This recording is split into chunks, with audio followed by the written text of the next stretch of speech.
Bom dia, leitores e leitoras, como estamos? Desejando aí um feriado, né, para quem é aqui de Fortaleza. E hoje eu vou fazer um vídeo focado na parte de peças de teatro, é, obras, né, que envolvem a questão da encenação, né? E eu comentei no vídeo passado que esse tipo de gênero é muito importante para o exercício da abstração, né? Teve um vídeo muito interessante que eu, inclusive, vou colocar aqui, né, vinculado a esse vídeo, como indicação, porque eu achei um vídeo realmente bem bacana, de um outro canal que tem aqui no YouTube, que fala também de leituras, né? E ele comentou um ponto muito interessante desse vídeo, que é a capacidade de abstração, que é de você sair dos vínculos que nós temos aqui com essa realidade para entender uma realidade de uma determinada obra, de uma determinada situação, né? E eu considero isso particularmente importante, não só para quem gosta de ler, mas também como ser humano e até como escritor também, porque você vai conseguir perceber nuances e você vai conseguir perceber coisas que você normalmente não perceberia usando sua lógica, né? Só a questão da exatidão matemática, né? E isso é muito positivo porque você se aprofunda nas próprias reflexões, se aprofunda sobre o seu autoconhecimento e também se aprofunda em relação ao seu existir, né? Eu estava até conversando com minha esposa e isso te deixa mais sincero, né? E aqui eu vou trazer algumas obras que eu li, de teatro, né? De obras que vão envolver até tragédias, e que me ajudaram muito nisso e que ela, vamos dizer assim, o gênero em si é muito interessante porque você cria uma ligação quase instantânea com o que está acontecendo ali e você começa a entender peso de certas coisas que você não entenderia, você consegue começar a experienciar e viver coisas que normalmente você não viveria numa facilidade muito maior do que os próprios romances, tá? E aqui eu tentei seguir uma espécie de ordem cronológica, mas com certeza ela não está perfeita, tá? Mas as obras, assim como os autores em si, eles estão bem apresentados aqui. Inclusive, vou pedir aqui um segundinho, tá? Porque tem uma obra aqui que faltou que, se tivesse faltado nesse vídeo, eu não iria me perdoar. Inclusive, tá aqui um pouquinho, né, do fundo aqui do estúdio, sei que tem pessoas que gostam, tem coisas do meu trabalho aqui, tá? Eu tento representar o máximo de realidade possível, né, da minha vida. E eu não tenho estante, né, como vocês já devem ter percebido. Os meus livros aqui é como Dostoiévski, que é o Homem do Subsolo, tá certo? Não tem nada aqui exposto. Eu tenho um armário aqui que fica mais nessa região de baixo aqui do vídeo, e aqui eu guardo todos os meus livros, tá? E aí pega esse móvel todo aqui, tá? Então, daqui, tentar não mexer muito aqui, né? Mas é mais ou menos daqui até o fim aqui da parede, tá? Então tem bastante livro aqui guardado nessa parte aqui, tá? E eu vou pegar o livro aqui que faltou. Graças a Deus eu tenho uma organização bacana e aí não fica tão difícil de pegar. Quem sabe faz ao vivo. E aqui eu vou colocar ele mais ou menos aqui, vai ficar perfeito essa parte aqui. Pronto. Ajeitado, consertado. As técnicas aí, vamos voltar para o vídeo em si, tá? Gente, a primeira indicação, assim, falando de tragédias, falando de teatro grego, que é um dos, aqui para nós do Ocidente, é um dos mais antigos que tem, né? Essa obra aqui, que é o Prometeu Prisioneiro, gente, é essencial, tá? Você vai ter aqui um titã que foi aprisionado pelos deuses e recebeu ali de Zeus a pena máxima em relação a ter entregado o conhecimento, a chama do conhecimento para os homens. E vendo que ele fez isso, né, que Prometeu fez isso, eles sabem que estão fadados a serem esquecidos, a serem até de certa forma superados pelo próprio homem, né? E aí ele ganha a pena máxima aqui, né, uma pena horrível. E o que é mais interessante é o diálogo de Prometeu, que tem essa questão do conhecimento, vamos dizer assim, da intelectualidade, confrontando o que ele fez com os deuses. E ele mostra uma atitude de muita coragem, né? Resignação em relação ao que ele fez. E por mais alto que seja a pena, ele não se arrepende de nada do que ele fez, né? Pelo amor que ele tinha aos homens, né? Mostrando que até os próprios deuses não têm esses amores pela humanidade, não, tá? E aqui é interessante você ver essa construção retórica, esse confronto, né, de ideias, e você vai ver o quão perigoso é a questão do conhecimento até para deuses, né? Essa questão da inteligência como sendo algo divino, né? E até, vamos dizer assim, até podendo superar a percepção de divindade. Então, essa indicação aqui, fortíssima, é de Ésquilo, tá, gente? É um dos fundadores, né, da tragédia grega, vamos dizer assim, não diria fundadores, tá? Um dos proeminentes da tragédia grega. Com certeza, esse livro aqui meio que tem que abrir os seus caminhos para essa parte, né, de tragédias e peças. A segunda indicação é do trio, que também não é qualquer tipo de presunção, não existe falha nessa indicação, porque é simplesmente o maior expoente, né, da tragédia grega, que eu estou falando de Sófocles, e eu estou falando do grande ciclo aqui do Édipo, né? Eu estou falando de Édipo Rei, estou falando aqui de Édipo em Colono, né? Inclusive está pela sequência, tá? Édipo em Colono e também Antígona, certo? Antígona fecha aqui o ciclo. Gente, é espantoso o peso dessas obras, né? Porque ele faz um teor de aclamação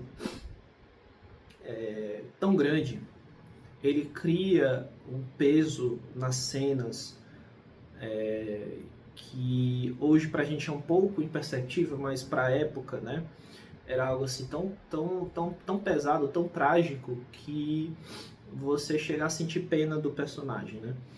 E aqui no caso é interessante você entender como é que funciona essa questão do sofrimento para esse personagem, né? Eu não vou dar nenhum spoiler, lógico. Eu vou falar só de uma maneira assim bem pontual em relação a algumas coisas. A primeira coisa é que aqui a gente vai ter um personagem que, vamos dizer assim, ele tem vamos dizer assim, a elevação dele, né? A jornada dele, ele tem o sucesso dele como herói, e que esse sucesso ele estava envolto em uma grande desgraça, né? Ele vai se consultar com o oráculo de Delfos, e o oráculo diz que ele vai estar destinado, né, a casar com a própria mãe e matar o próprio pai, que é um destino pior, é praticamente impossível.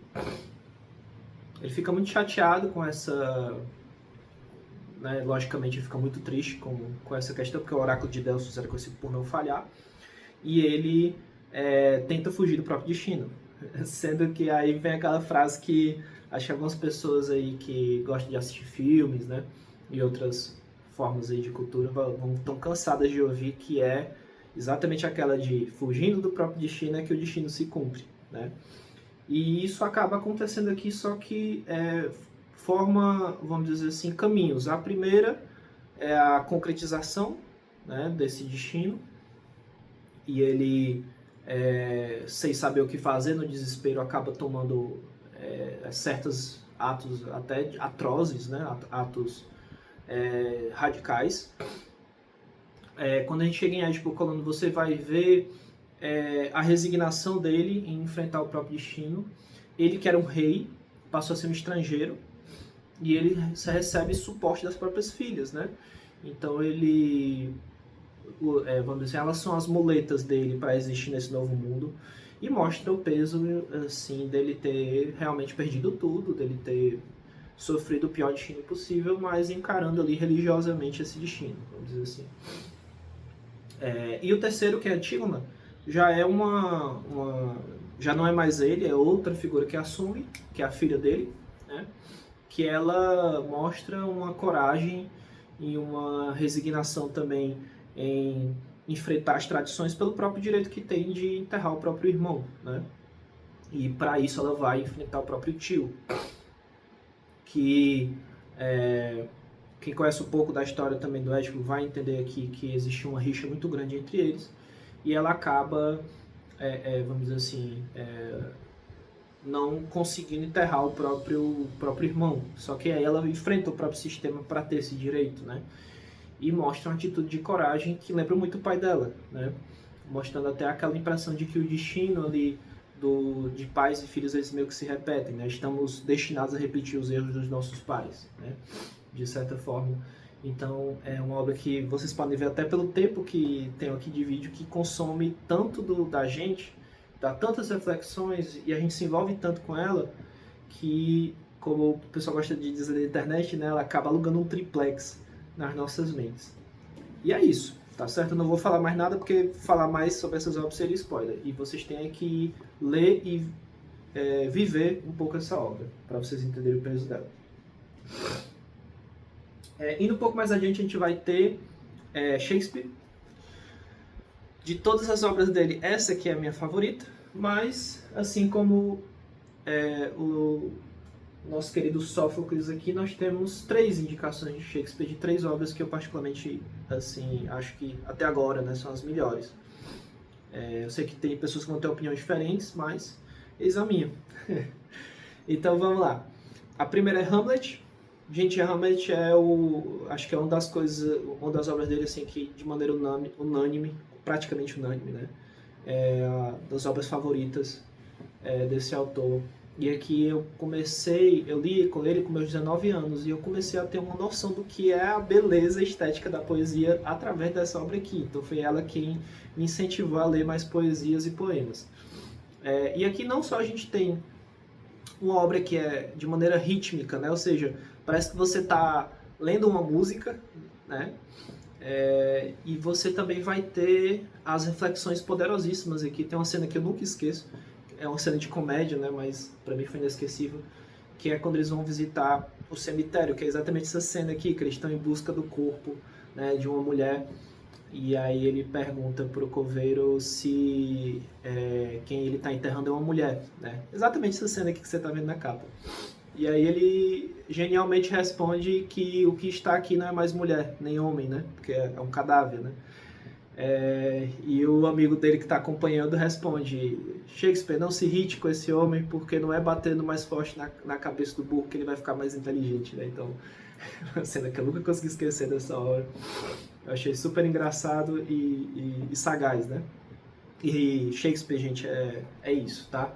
Não é só a genialidade da estrutura, a genialidade da própria escrita, do próprio peso que ele traz para o tema. Também essa sagacidade que ele tem para cenas ali, que nunca é apenas o que ela está se mostrando, né? O próximo aqui é Péricles. Comprei recentemente, inclusive, gente, indico, tá? Essas edições da Peixoto Neto fortemente. Tem um preço bom, qualidade bacana, as páginas são muito boas de ler e tem esse tamanho aqui extremamente versátil, né? E, assim, sinceramente para vocês, se vocês ainda não conhecem essas obras da Peixoto Neto, pode comprar sem medo. Perdão, aí pela Amazon, tá? E, gente, Péricles, se aqui em Hamlet a gente vai ter toda essa tragédia, aqui não é para menos, tá certo? Em Péricles a gente vai ver um príncipe herdeiro que vai visitar, né, outro reino, acaba vendo algumas coisas ali não muito bacanas, né? Não vou comentar aqui porque é um pouquinho pesado. E ele volta para casa com impressão fortíssima sobre isso, e ele comenta na frente do rei que ele está visitando essa questão, que para ele é meio que absurda, né? E o rei fica chateado, tem até um pouco de inveja sobre ele, e acaba dizendo assim, ó, esse homem aí, ó, dá um fim nele, e a tragédia do Péricles começa aí. Tentam matá-lo, né? Ele acaba se apaixonando por uma princesa do local que ele acabou indo ali parar, né? Porque ele foi jogado ao mar aqui para morrer mesmo. E eu não vou colocar aqui mais coisas, porque eu já dei um spoilerzinho, mas eu pretendo parar aqui, tá? O que é interessante são as reviravoltas que essa obra aqui dá, a estrutura também, que segue o mesmo padrão aqui de Hamlet, da musicalidade, né? do casamento ali entre as rimas, entre vamos dizer assim, o ritmo, né, das poesias. E também tem um final muito bom. É um livro que é bom por um todo, né? Uma obra, uma peça que é bom por um todo. E tu consegue facilmente aqui entender o sofrimento desse homem e as felicidades também que acompanham após todo esse sofrimento, né? Então, é sensacional. Outra aqui que eu quero indicar é de Júlio César. Gente, eu sei que tem Otelo, eu sei que tem Rei Lear, que são excelentes, mas é porque ela aqui, pela cena, né, em particular a cena de traição, que acontece aqui, é um peso tão grande, é uma forma ali de descrever, parece que você consegue ver a cena na sua cabeça assim nitidamente. E isso causou um peso muito grande em mim. Então, assim, ela me afetou positivamente, mas de uma maneira trágica, né, na cena do César aqui, que para mim foi inesquecível. E eu acho toda a estrutura ali que é construída em relação aos personagens, né, a relação de confiança que o César tem com esses personagens, que eu acho que só Shakespeare, só do Shakespeare que nunca viu essa cena, nem estava lá para ver, é que consegue cativar e motivar a gente, né, e emocionar também. Então, indico fortemente, todas elas são obras assim curtinhas, mas que não se engane, tá? É um peso absurdo que essas obras têm na nossa capacidade ali de abstração e na nossa capacidade até de se emocionar com elas, tá? Indo aqui mais para um período clássico do teatro, tá? Esses três atores aqui são o trio de ferro, né, do teatro do século XVII, do século XVI. Vamos apresentá-lo aqui por ordem, vamos dizer assim, do quanto eu gostei, tá certo, dessas obras. Mas para mim todos eles são grandes expoentes. A primeira, gente, é Andrômaque Britânico. É uma obra baseada nas tragédias gregas e que você vai ter aqui dois personagens. Uma que é uma mulher que tem que escolher entre a fidelidade ao próprio irmão e a fidelidade ao marido, porque eles estão em guerra. Então a tragédia vem disso, tá? E o britânico, que aqui a gente vai ver também algo relacionado ali à questão de um homem que está tentando forçar, né? Salvo engano aqui tá Calígula, está tentando forçar o casamento com a mulher e ela, vamos dizer assim, por questão de ter que socorrer o próprio pai, é subjugada a esses favores, mas como uma peça de tragédia tem um final triste, né? E, gente, ele consegue fazer isso aqui de uma forma muito bela e de uma forma assim que você vai sentindo aquela escadinha da emoção subindo, sabe? Apesar de ser uma obra mais clássica, é uma obra assim, indispensável para quem gosta de teatro e, vamos dizer assim, tá subindo nesses níveis aqui, conhecer, tá? E esse daqui, assim, eu suspiro, porque de tão bom que é, a gente vai ter aqui o Cid, Horácio e Polideuco. E, gente, indiscutivelmente o Cid aqui é a obra assim mais que me marcou mais, tá certo? E eu digo isso aí porque você vai ter o Cid aqui, né, que é vamos dizer assim, é uma espécie de nome, né, que é dado a um peso ali na hierarquia, né, de classe que existia aqui. E ele, assim, gente, as descrições das cenas do Cid, elas são heróicas, lembra muito as novelas de cavalaria, né, que existiam, por exemplo, em Don Quixote. E ele também tem aquele tom de cena de ação, né, de desafio. Então é algo aqui muito estilo filme de ação, vamos dizer assim. E aqui é simplesmente uma guerra que está acontecendo, né? Quem ganhar essa guerra vai ter um título, né? Subir, né? Ter esse título de Cid. E aí começa a surgir um problema. Um foi que existia, né? O próprio homem que acaba se tornando o Cid, que por questões de conquistas e nome, né? Ele começa a ter esse direito, e o outro foi o homem que sempre servia ao rei. Então, por essa questão de fidelidade, ele esperava que um dia conseguisse esse título. Mas aí o rei resolve, né, dar esse nome ao Cid e ele fica chateado e, como ele já está um pouco velho, ele manda o próprio filho, né, defender a honra do pai. E o homem está prestes a se casar com a filha desse homem, né? E ele fica numa situação complicada, mas aí ele comenta aqui, né, numa frase que é melhor você investir em favor da honra do que viver na vergonha, né, de nunca ter feito aquilo que é o certo para se fazer, que é a honra que nós devemos aos próprios pais, né? Isso é uma das cenas que tem aqui dentro, né?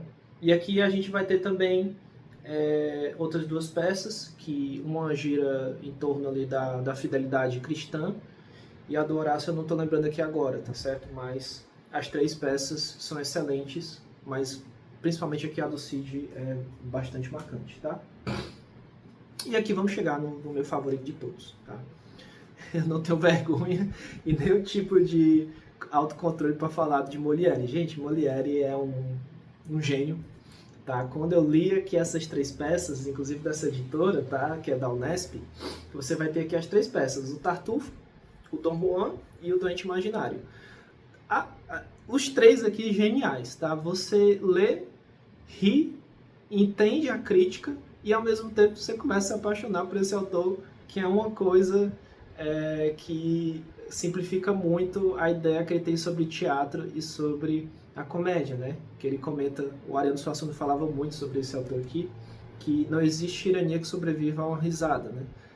Então, falar de Molière é chover no molhado, porque o cara é um gênio indiscutível. E você vai ter aqui três histórias diferentes. Resumindo, né? O Tartufo fala de um homem ali que se aproxima, né, de um grande nobre, que por questões de amizade, né, favores, né, na verdade você descobre que o cara está tentando pegar a esposa dele, né. O Dom Juan, ele critica, né, aqueles homens de muito dinheiro que só estão ali nos locais para se aproveitar, né, das mulheres e tudo, um galante, né, meio rococó, vamos dizer assim, mas a das cenas mais marcantes aqui é da estátua de pedra que acaba adquirindo vida. Isso é um negócio também que Molière usa um pouco desse perfil, não é comum dele, mas ele fez isso nessa obra, e ela é muito engraçada, tá? E o Doente Imaginário, que é um homem que ele é hipocondríaco, né, sofre ali, tem essa questão com as doenças, e ele começa a querer casar a filha dele com o médico, né? E essa obra vai indo assim, por que o senhor que quer casar sua filha com o médico não vira médico? Ah, mas ser médico é difícil e tudo. Não, o senhor só precisa ter uma barba, se vestir bem e saber falar latim, enfim. Tá mais do que clara a crítica que a classe médica, né, da época. Então, assim, gente, Molière é um evento, tá certo? Gente, essa daqui eu resolvi indicar porque nem todo mundo sabe que o Oscar Wilde, né, ele é conhecido ali pelo Retrato de Dorian Gray, né, algumas histórias infantis ali do Príncipe Feliz, né, o Fantasma de Canterbury, enfim. Mas aqui você vai ter o que realmente fez o Oscar Wilde ter o nome que ele merece no peso da literatura, que são as obras, né, de teatro e os poemas. Quase ninguém fala sobre isso, interessante. Mas aqui tá três excelentes obras, tá? Que é Salomé, na verdade duas, tá? Perdão, exagero. Salomé e Uma Tragédia Florentina. As duas excelentes, tá? Eu li e fiquei muito feliz de ter lido essas obras. Aqui vai ter uma reinterpretação sobre a tragédia que aconteceu com João Batista, né? Que aqui tem outro nome, inclusive tem o nome dele hebraico, né? Assim como Jesus é Yeshua, né? Aqui você vai ter o verdadeiro nome do João Batista. Deixa eu ver se eu consigo encontrar ele aqui, que é interessante. Tá aqui, Iocanã, tá? E é uma obra trágica, tá certo? Mas excelente. E a outra, né, que é essa Tragédia Florentina, gente, ela é engraçadíssima. Tem um final totalmente inesperado, parece que dá uma volta assim de 180 graus, completamente inesperado, e termina você dando risada com patifaria que acontece, tá certo? Então, inclusive o Oscar Wilde era conhecido também por essa sagacidade nos temas dele ali, e aqui eu tive uma noção bem clara disso. Essa daqui eu sempre gosto de recomendar porque eu não vejo tantas pessoas falando sobre ela, que é um do James Joyce, né, Exílios, uma peça também contemporânea e excelente, de uma espécie de, vamos dizer assim, relação entre três, né, ou uma possível relação entre três que existe aqui por conta da proximidade e amizade e o momento em que o casal aqui está vivendo, né? E ela, gente, é de uma complexidade profunda. Inclusive tem uma frase que eu gosto muito, né? Que tem até numa música do, do Raul Seixas, que é só é seu aquilo que você dá, né? Você encontra aqui. E isso é uma coisa que até os próprios personagens investigam nessa essa questão, que a vaca dá leite, né? Então não é que a vaca ofereça, né? É uma capacidade que ela tem própria dela e ela faz isso, né? Então isso é seu, isso é da vaca, né? Vamos dizer assim, isso é do indivíduo. Então você faz até se refletir quais são as capacidades que eu tenho, né? As características que eu tenho que são minhas e que elas são minhas porque eu sou capaz de oferecer isso aos outros, né? E, gente, essa obra aqui é importantíssimo para quem está lendo James Joyce ou estiver topando o desafio de Ulisses conhecer, porque mostra muito da capacidade ali dele se desenvolver em personagens e também na criatividade, tá? Agora, indo aqui para autores nacionais, tem dois aqui que estão se destacando assim enormemente. O primeiro, não tenho o que dizer, Ariano Suassuna em O Auto da Compadecida.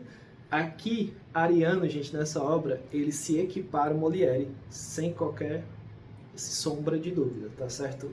Uma obra rítmica, engraçadíssima, atemporal, que já rodou o mundo inteiro praticamente. Então, assim, se você é brasileiro e não conhece, vergonha pra você. Você tem que conhecer O Auto da Compadecida. Você não vai se arrepender. E a própria Raquel de Queiroz disse que foi lendo essa obra aqui que ela descobriu o prazer de ler. E eu entendo perfeitamente o porquê, tá? E o último aqui que não conhecia, fiquei assombradíssimo com a inteligência e a capacidade estrutural desse homem e a capacidade dele impactar, né, o leitor toda vez. Eu estou falando de Nelson Rodrigues, logicamente, e aqui a gente vai ter essa obra, que foi a primeira obra que eu li dele, que eu acho que, sem assim, muita sombra de dúvida, seria uma obra de partida muito interessante, que é O Beijo no Asfalto. Aqui ele transforma uma coisa simples, uma coisa, vamos dizer assim, totalmente inocente, em uma tragédia, porque ele marca muito bem essa questão da sociedade brasileira, que é vamos dizer assim, do exagero, da questão também da ignorância e também vamos dizer assim, como é que eu posso dizer assim de uma maneira mais direta, dessa questão do bitolamento, né, vamos dizer assim, dessa questão psicológica que o brasileiro tem em exagerar as coisas, de ser algo atacado, de ser algo completamente fora ali, rude, né, de certa forma. Então ele expressa isso muito bem nesse texto. E eu passei a ler as obras dele por conta dessa obra aqui, né? Então eu fecharia aqui com Nelson Rodrigues, sem sombra de dúvidas. Gente, todos esses você encontra na Amazon, todos eles vocês vão entender aí o peso de cada um. Não é obrigatório você ler tudo de uma vez, mas eu recomendo pelo menos que Molière, as tragédias gregas e Shakespeare, tá? Sem sombra de dúvidas. E fica aqui a nossa lista, tá? O vídeo já está bem grande, mas que bom que a gente teve essa conversa. E no próximo vídeo eu vou trazer para vocês obras relacionadas a contos, né? Que eu acho que são indispensáveis para a gente poder estar lendo aí, que é outra forma da gente não só conhecer autores, né, mas também uma forma da gente poder conhecer o dinamismo, a capacidade desses autores têm, porque isso aí com certeza vai se expressar nos contos, tá? Desejei um excelente dia para vocês e até o próximo vídeo.